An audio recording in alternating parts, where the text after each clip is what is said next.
Now on to Chapter 7, Leading with Communication, Storytelling Like a Leader. It's important for a leader to find their own voice. You have to understand who you are and what you want to impart. Storytelling is a needed leadership competency. There are many different ways to tell a story. Leaders reframe their experiences, learn how to embody and perform them, and then articulate powerful and inspirational messages to enthuse and guide others.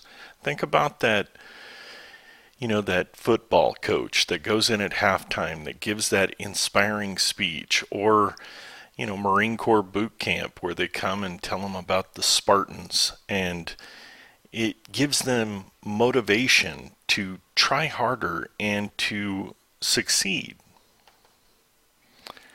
Leaders need to be effective wordsmiths to be able to tell stories that help make sense of their goals, share the history and motivations of their lives, convey their identity and beliefs, and make positive, lasting impressions on followers.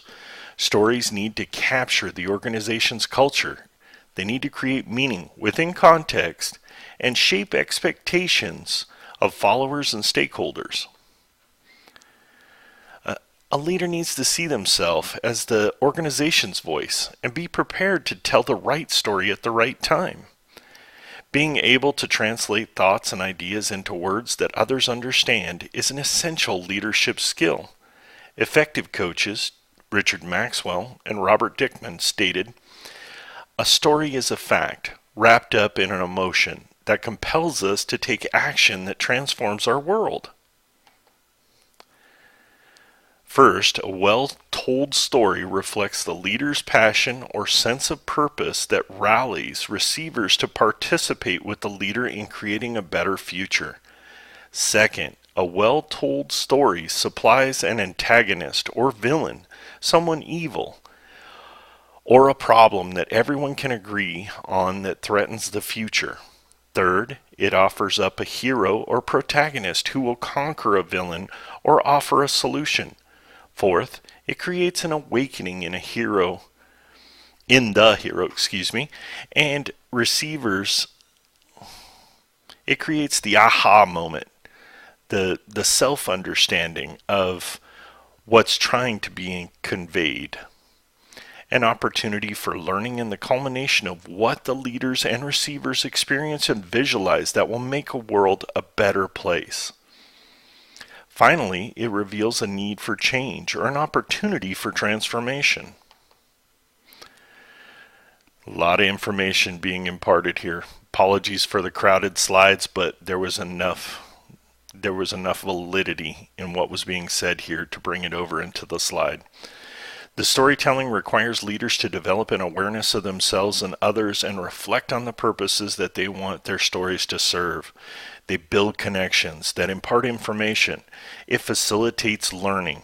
It sparks insights. To practice, pick one of the following story starters and use it to tell a story from your own experience that you can use to teach others a lesson that you have learned. You can start with the starters. Once upon a time, I'll never forget the first time. It was the scariest day of my life. It was the best day of my life. When I was growing up, my grandmother, father, mother, brother, sister, etc.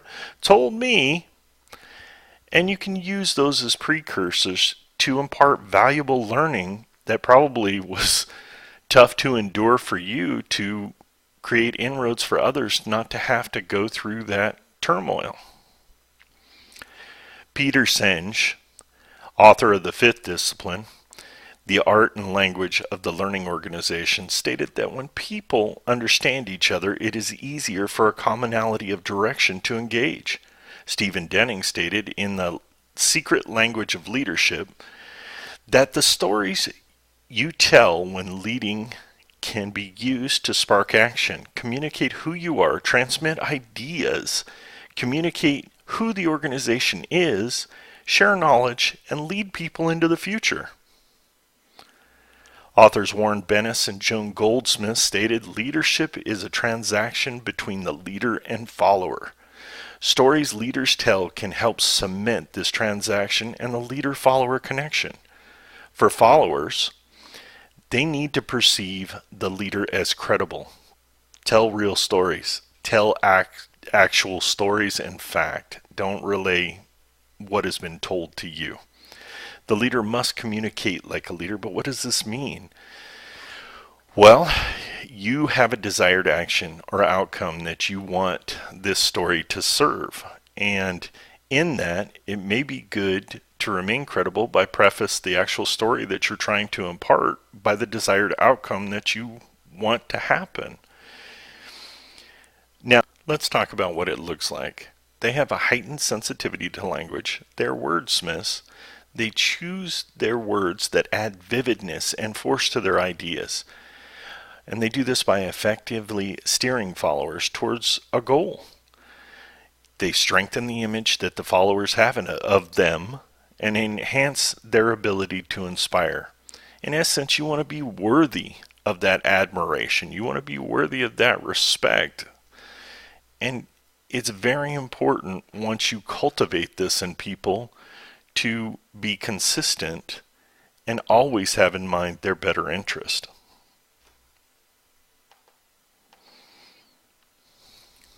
You want to avoid words that anger, insult, demean, or devalue others. You can only do this by developing language sensitivity, understanding that we don't want to use slang, jargon, or be verbose in a way that hurts other people. Calling others derogatory names or intimidating them or using profanity can produce unwanted or negative outcomes. You want to avoid using cliches, words or phrases that at one time were effective, but they're overused and they lose their effectiveness. For example, instead of asking someone to think out of the box, it might be better to ask them to view the situation from an alternative perspective. Put yourself in the other person's shoes. Albert Einstein stated, and this is the keep it simple principle. If you can't explain it simply, you don't understand it well enough. Insecure leaders rely on complex language, and the most effective leaders forsake word armor, speech that cloaks thought or appeals to a narrow audience, preferring instead to use focused and slang and jargon-free language. The confident leader uses language that is free of technobabble or gobbledygook in favor of speech that is direct, concise, and simple. You want to cast a wide net over your audience, and that net will ensnare the attention that you want. The only way that you do that is through your mechanics of speech, and you should be accessible to any part of the class, any denominator of person that you're speaking to. You should engage them respectfully and not try to speak above their head. Make strategic word choices. Followers are not dictionaries, and most will respond to the connotative or subjective meanings of words, not their denotative or dictionary meanings. How many people I just lose with that? By recognizing the feelings and personal associations that a chosen word might stimulate in their receivers, leaders become better able to control their perceptions, conceptions, and reflections of the receivers and steer them towards the response they desire. So let's do it simply. Why use a $5 word when a 25-cent word will achieve the same goal? Are you trying to elevate the listener? Or are you trying to put yourself in a more superior position than the person that you're speaking to? Use word pictures. Tell stories rich in metaphors and imagery.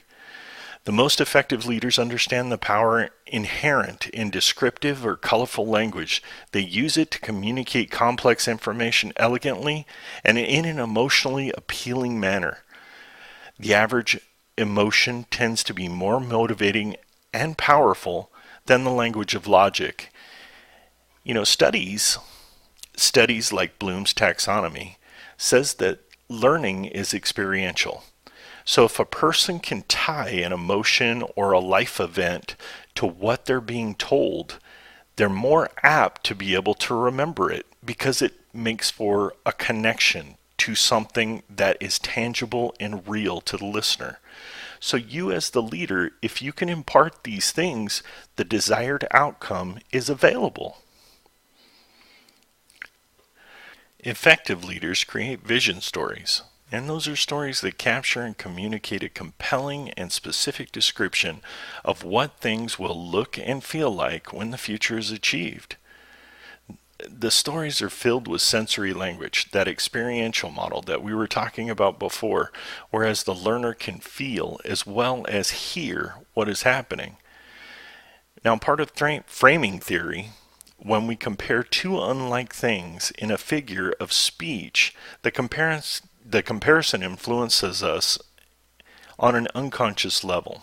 A metaphor changes the way we think about a subject. It causes us to make a new association.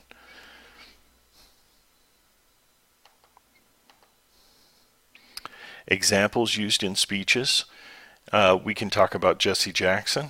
America is not like a blanket, a one piece of unbroken cloth, the same color, the same texture, the same size. America is more like a quilt, many patches, many pieces, many sizes, and woven and held together by a common thread. Now, Chief Seattle, the white people are many.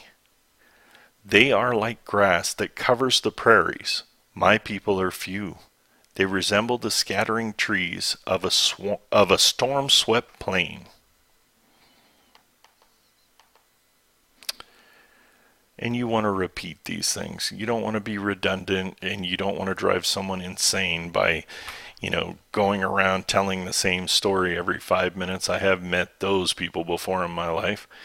But you want to understand that the most effective leaders know that their ideas are fighting for attention.